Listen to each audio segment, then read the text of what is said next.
Welcome to Sebosa software services.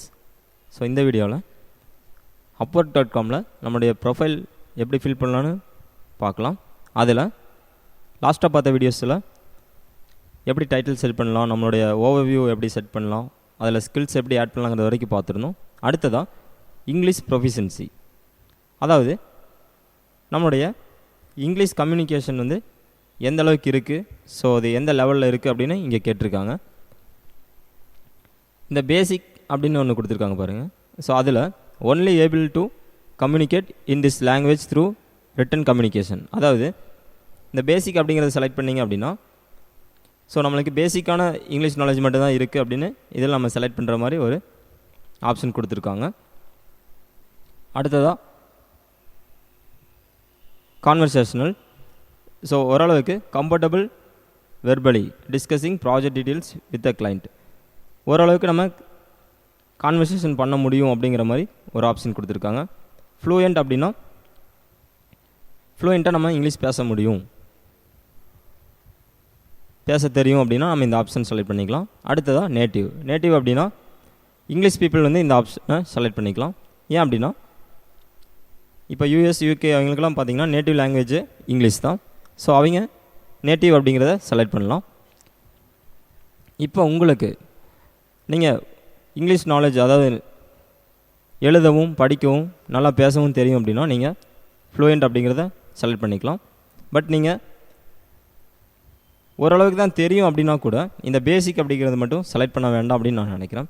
ஏன் அப்படின்னா இப்போ கிளைண்ட் உங்களுக்கு ஒரு ப்ராஜெக்ட் கொடுக்குறாங்க அப்படின்னா கண்டிப்பாக இந்த பேசிக் அப்படிங்கிற ஆப்ஷனை பார்த்தா கொஞ்சம் யோசிப்பாங்க. ஏன் அப்படின்னா ஸோ அவங்க எப்படி உங்கள்கிட்ட கம்யூனிகேட் பண்ணுறது, சொல்லக்கூடிய விஷயங்கள், அந்த ஜாப் சம்மந்தமான இன்ஃபர்மேஷன்ஸ் நீங்கள் ஈஸியாக அண்டர்ஸ்டாண்ட் பண்ணுவீங்களா அப்படின்னு அவங்களுக்கு ஒரு டவுட் இருக்கும். ஸோ அதனால் நீங்கள் இந்த கான்வர்சேஷனல் கொடுக்கலாம், அப்படி இல்லாட்டி இந்த ஃப்ளூயண்ட் அப்படிங்கிறத கொடுங்க. நான் இங்கே ஃப்ளூயண்ட் அப்படிங்கிற ஆப்ஷனை செலக்ட் பண்ணுறேன்.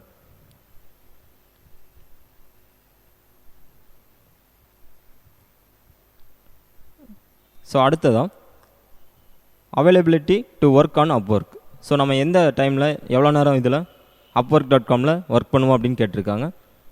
ஃபுல் டைம் அப்படின்னா 30+, அதாவது 30 ஹவருக்கு மேலே ஒரு வீக்குக்கு நம்ம இதில் upwork.comல ஒர்க் பண்ணுவோம் ஆன்லைனில் அப்படின்னா இந்த ஃபுல் டைம் அப்படிங்கிறத செலக்ட் பண்ணிக்கலாம்.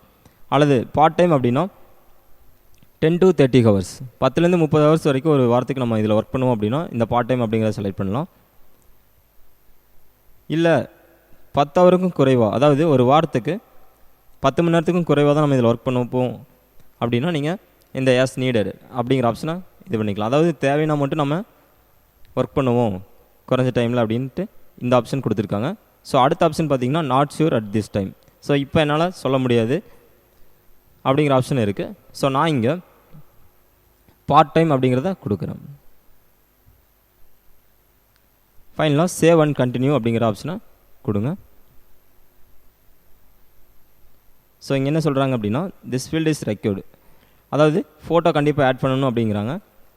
நான் உங்களுக்கு ஆல்ரெடி சொன்ன வீடியோவில் டம்மி ஒரு ஃபோட்டோ ஆட் பண்ணிவிட்டு அந்த ஃபோட்டோவை டெலீட் பண்ணிவிட்டேன்.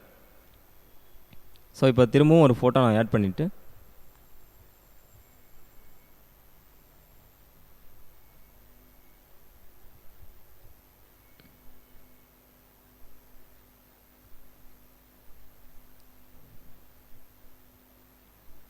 ஸோ நான் திரும்ப சொல்கிறேன், நீங்கள் ஃபோட்டோ ஆட் பண்ணல, உங்களுடைய ஃபோட்டோ மட்டும்தான் ஆட் பண்ணணும். நான் இது ஒரு டெமோக்காக க்ரியேட் பண்ணுற அக்கௌண்ட் அப்படிங்கிறதுக்காக இந்த மாதிரி ஏதாவது ஒரு கார்ட்டூன் அல்லது ஏதாவது ஒரு பொம்மையோட ஃபோட்டோ நான் ஆட் பண்ணியிருக்கேன்.